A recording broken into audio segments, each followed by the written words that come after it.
Hello everyone. So today's topic is supportive psychotherapy. ये बहुत ज़्यादा इजी साइकोथेरेपी है, ठीक है। इसमें कुछ भी नहीं करना होता है, बहुत सिंपल है। क्योंकि इसमें कुछ भी नहीं करना होता है मतलब इसमें ना हमें पेशेंट की पर्सनैलिटी को चेंज करना है, ना पेशेंट के पास्ट में जाना है। बस उसे एक सपोर्टिव थेरेपी देनी है जिसमें कि बहुत सारी चीज़ें हैं, क्या क्या सपोर्ट हमें उसे देना है ताकि उसका जो इमोशनल डिस्ट्रेस है वो रिलीव हो सके, ठीक है। सबसे पहले वेंटिलेशन करना है।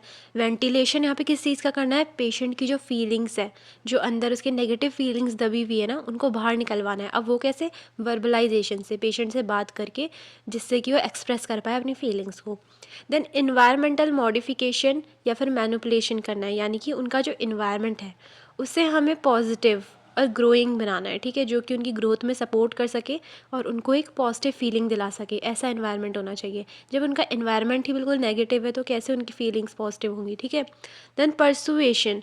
परसुएशन का मतलब होता है कि हमें अपनी रीजनिंग लगा के, मतलब एक लॉजिक दे के पेशेंट का जो इलनेस है उसे ठीक करना है, उनका बिहेवियर को ठीक करना है। यानी कि इसमें हमें लॉजिकल अप्रोच लगानी है, रीजनिंग के बेसिस पे पेशेंट का बिहेवियर चेंज करना है, जो उसका माल अडेप्टिव बिहेवियर है उसे सही करना है। री एजुकेशन मतलब पेशेंट को हमें एजुकेट करना है। जब पेशेंट को अपनी प्रॉब्लम के बारे में इन्फॉर्मेशन होगी, कैसे उसको कोप अप करते तभी पेशेंट को पता चलेगा, ठीक है। तो हमें कोपिंग स्ट्रेटजीज बतानी है और पेशेंट की प्रॉब्लम के बारे में उन्हें नॉलेज देनी है। देन री एश्योरेंस देना है पेशेंट को, यानी कि पेशेंट के अंदर एक कॉन्फिडेंस आना चाहिए कि हाँ, उनकी जो प्रॉब्लम है वो ट्रीटेबल है और वो खुद अपनी प्रॉब्लम को ठीक कर सकते हैं। ये कॉन्फिडेंस लाना है पेशेंट को। लेकिन फॉल्स रीअश्योरेंस भी नहीं देना है कि हाँ आप 2 दिन बाद अभी ठीक हो जाओगे, देख लेना। ऐसा भी नहीं बोलना है, क्योंकि ऐसा तो पॉसिबल है भी नहीं ना प्रैक्टिकली। तो जो ट्रू चीज़ है वो बतानी है और पेशेंट के अंदर एक कॉन्फिडेंस डालना है ताकि उनकी विल पावर इंक्रीज़ हो उस चीज़ को लेके। देन पेशेंट को हमें एक्सप्लेनेशन देनी है। अब एक्सप्लेनेशन किस चीज़ की देनी है? जो उनकी इलनेस है उसका नेचर कैसा है, क्या क्या साइन एंड सिम्टम्स आते हैं, क्या क्या थेराप्यूटिक अप्रोच हम लोग लेंगे, क्या ट्रीटमेंट होगा। हर चीज़ हमें पेशेंट को बतानी है, उनकी प्रॉब्लम जो भी डायग्नोज्ड हुई है उससे रिलेटेड, ताकि पेशेंट को फुल इन्फॉर्मेशन हो उस चीज़ के बारे में और खुद भी उस पर वर्क कर पाए। देन हमें पेशेंट को गाइडेंस देना है। गाइडेंस किस चीज़ में? हमें पेशेंट को एडवाइस करना है कि जो भी आपकी लाइफ में डिफ़िकल्ट सिचुएशन आ रही हैं उनको आप कैसे हैंडल कर सकते हैं, ठीक है। अब ये सारी हमारी जो चीज़ें थी ये सब आता है एज अ सपोर्ट, जो हम देते हैं सपोर्टिव साइकोथेरेपी में। चाहे वो वेंटिलेशन है, इन्वायरमेंटल मॉडिफिकेशन है, परसुएशन है, री एजुकेशन है, री एश्योरेंस है, एक्सप्लेनेशन है, गाइडेंस है, तो ये सारी चीज़ें आती हैं। अब लास्ट है फेजेस ऑफ थेरेपी। तो इसकी 3 फेजेस होती है: initial phase, working phase and termination phase, जैसे कि हमने कॉग्निटिव थेरेपी में देखा था। इनिशियल फेज़ में क्या होता है? इसमें पेशेंट एंड थेरेपिस्ट जो है वो आपस में बात करेंगे। आपस में बात करके इनको क्या पता चलेगा? थेरेपिस्ट ये जान पाएगा कि जो पेशेंट है उसकी मेन प्रॉब्लम क्या है, क्या उसकी फ़िज़िकल एंड साइकेट्रिक प्रॉब्लम्स आ रही हैं पेशेंट में। और हम ये देख पाएंगे, जो मतलब थेरेपिस्ट है, कि पेशेंट के अंदर क्या स्ट्रेंथ्स है और क्या वीकनेस है।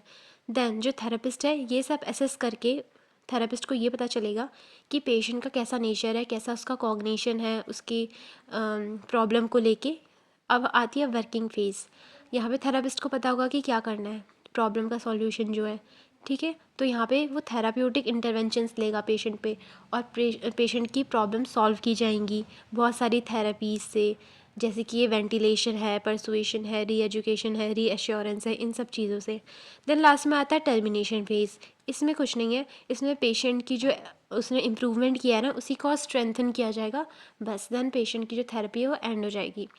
लेकिन इनिशियल फेज़ में एक चीज़ ध्यान रखना कि हमें यहाँ पे एकदम इन डेप्थ नहीं जाना है, ना हमें पेशेंट की पर्सनैलिटी को चेंज करना है, ना एकदम पास्ट पूछना है पेशेंट का। बस हमें जो कॉमन उसकी फ़िज़िकल एंड साइकेट्रिक इवेल्युएशन है वो करनी है, उसकी स्ट्रेंथ एंड वीकनेस जोड़नी है। जैसे कि हम कॉग्निटिव थेरेपी में करते हैं, उसमें हम बहुत ज़्यादा इन डेप्थ जाके पेशेंट का क्या क्या मतलब कहाँ से उसकी प्रॉब्लम है ये सब पूछते हैं, या फिर जो साइको एनालिटिक थ्योरी है उसमें हम बिल्कुल उसके अनकॉन्शियस लेवल पे जाके पूछते हैं। तो इतना कुछ नहीं करना है, सिंपल एक फिजिकल एंड साइकेट्रिक इवेल्युएशन करना है, स्ट्रेंथ एंड वीकनेस ढूंढनी है, देन असेसमेंट बना के उस पर थेराप्यूटिक टेक्निक्स डालनी है, जैसे कि वेंटिलेशन, री education, persuasion, reassurance, explanation, guidance, environmental modification. ये सब करने के बाद पेशेंट में इम्प्रूवमेंट आएगा, ऑब्वियस सी बात है। देन जो इम्प्रूवमेंट है उसको और स्ट्रेंथन करना है और यहाँ पे टर्मिनेशन हो जाता है हमारी सपोर्टिव साइकोथेरेपी का। इसी के साथ हमारी सपोर्टिव साइकोथेरेपी भी खत्म होती है। बहुत छोटी सी बहुत सिंपल थेरेपी है। So hope you liked it. अब अगली वीडियो में बनाऊंगी फैमिली एंड मैरिटल थेरेपी पे। Okay bye, see you in the next video.